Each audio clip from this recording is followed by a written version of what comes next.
city of Sodom, both young and old surrounded the house. They called to Lot, "Where are the men who came into you tonight? Bring them out to us so that we might have sex with them." That's what we say, right? Yeah.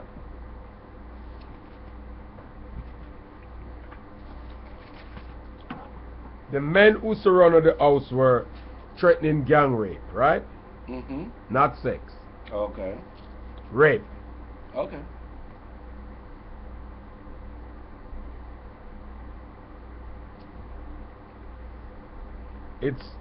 Rape is not about sex. I hear you. It's about power and dehumanizing another person. Mm-hmm. Rape is not gay.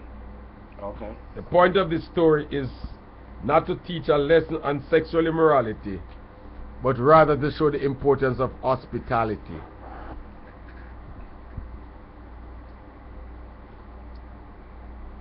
Do you agree with my biblical quotation that I've just given?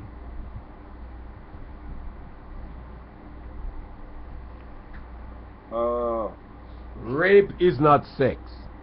It's not about sex. It's dehumanizing a person.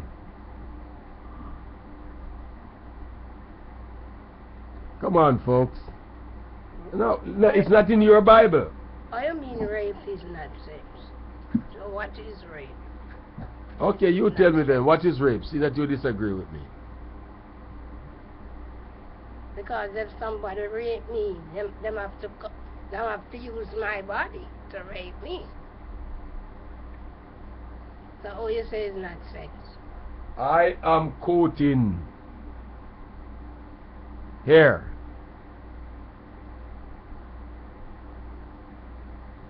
Deacon, it's not in your King James Version. No, It's in mine over here. No, that's not what I'm looking for. What is rape? I'd say forced penetration of a human being in a sexual manner by another human being.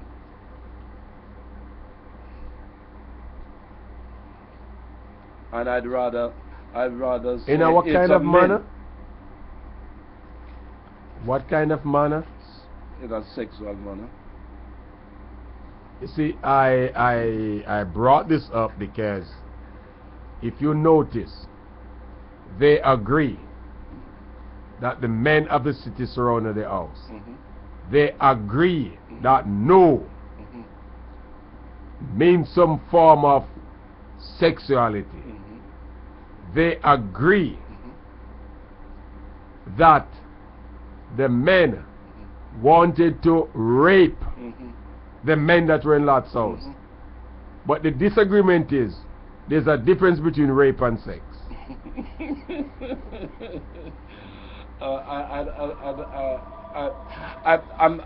I'm trying hard to find and understand that difference.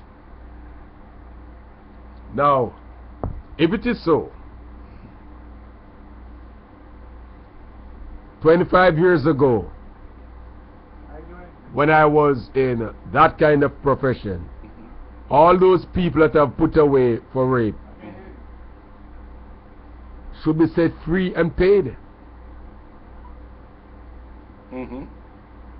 Yeah. Because and marriages needs to cease right now. Because every time a man has sex with his wife, he's dehumanizing her. You see, everybody comes up with something to support their argument using the word. But when you take a careful look, you will see that the word does not stand anywhere near their argument. Cannot. Okay, let us look at another one. Leviticus 18:22. Read it. Thou shalt not lie with mankind as with womankind. It is an abomination. Okay, in my book over here it says, do not have sexual relations with a man as one does with a woman. That is an abomination. Now, here's the interpretation. Abomination does not mean that gay people are an abomination. If they are, because they are doing this. Okay? So what is abomination? According to my understanding, Oh, yes, Lord. an abomination is a sin. Mm-hmm. God says so. Mm-hmm. Yes. And He says if you do this act, it's a sin. Yes. God says so. Yeah. God did not say there's a specific group of people that abomination applies to. Mm-hmm. Which means a straight person like myself Mm-hmm. carries grudge in my heart. Mm-hmm. God says it's an abomination. So Mm-hmm. God is wrong then. No, God, no.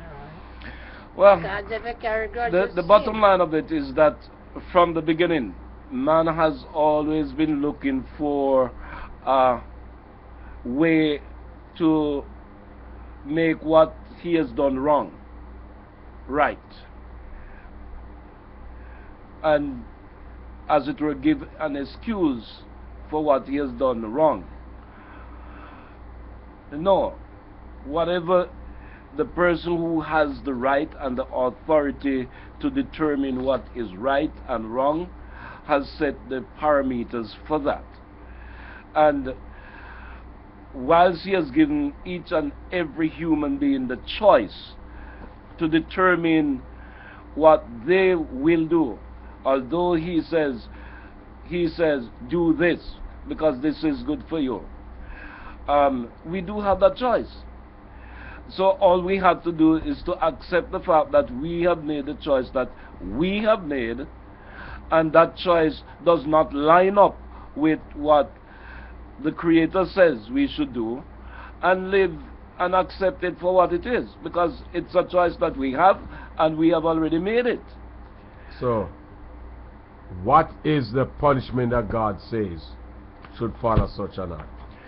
Those folks who do that, as anyone who do not do what God says you're to do, has... I never asked you that, sir. Okay, what We are punishment are you? dealing with the man lying with a woman. Okay, all As right. would lie, a man lying with a man as would lie with a woman, and a woman lying with a woman as she would lie with a man. What is the punishment that God says must be administered if they are caught? Put to death. Huh? Put to death. How? I think the manner in which they said they should die is by stoning, but that was Where should they be stoned? I think that if my memory serves me right, they had a certain place that was designated for that. Yeah, they take them out to the outskirts of the city. And stone them out there. Mhm. Okay. So why are we not seeing the folks are involved in this act being stoned to death today? Because the same book which tells you how it should have been treated then also advises us that we who live in today's society need to live and abide by the laws of the lands in which we live. So you are saying that the same God that says stone them to death Mhm. is saying if where you live Mhm. the law says you can't do it, you cannot do it. Don't do it. No. Don't do it. So how they say God is not just? Well, that's what I'm saying. People have been misunderstanding God from the morning until now. Now let And me they just continue to do it. Let me just point out that in Romans 13, 1 through 7, that's where God gives instructions. Yes. You must obey the law of the land. Yes. You cannot stone these folks. No. You No, cannot you can't murder do them. nothing. You cannot do them no harm. No. The same God who made the rule Yes. is the same God who say, if the law of the land says you cannot do it, you cannot. Do it. Good. And I love that. About up to obey. Because the ultimate punishment belongs to him, God. Of course. And the funny thing about that part of it, that I really love that, he is just. And he doesn't have to listen to nobody. Everybody is subject to his law and to his ruling. And when he's finished doing it, nobody can challenge what he has done. Well, listen. At the time that God made a law about that sin, the law of the land at that time was put to death immediately. But God being just know that there's a future coming. Yes. And he said, in the event the law of the land in the future says you cannot, you have to obey the law of the land. Yes. Yeah. That's the beauty about God. He sees the end from the beginning. So he saw that today, March 22nd, 2015 of the Roman calendar year, we would be sitting here discussing these exact words.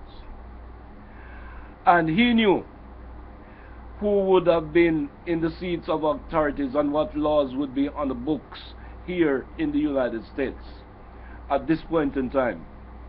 So he created the framework in which we are required to live here in the United States today, in additional instructions that he gave to his servants along the way. So, God also says, if the law of the land demand tax, Yes. Pay the their tax. inscription is on the tax, is on the money. Yes. So it's their money. Yes. Pay them their tax. Yes. Yes. Yes. Oh, I am this and I am that and I don't believe in. God say, if you claim that you love me, pay the tax. Yes. In fact, the perfect example was set by him, because they required of him to pay tax too, even though it was his place. And he said, okay, I'm going to do as required. Go down there, catch that, you'll find that fish, you'll find the money that they require of me in that fish mouth, carry it and give it to them for me. The law of the land says, Yes. your vehicle must be registered, Yes. roadworthy, Yes. insured, Yes. and you must have a valid driver's license. If not, when you are pulled over and get the ticket, don't call me. No. No. No. So, When you get a ticket yes. and you are in obedience, but you know, something happened, you can call God. Oh, yes. He'll defend you. Yes. But when you know And refuse. that you did the incorrect thing, And you refuse. don't say, Lord, Lord. As a matter of fact, he's going to put a judge in place. That instead of fining you $200, he fine you $500 on each count. Yes. And give you jail time too. You see, a lot of people Obedience. think that when they are being punished for their Christians, when they are being punished for their wrongdoing, oh, the devil. No. God took the kind-hearted judge and put them on sick leave. And send a judge who don't like nobody. Because you disobeyed his command Yes. by disobeying the law of the land. Well, God requires... One other thing, sir. those Christians who disrespect Lord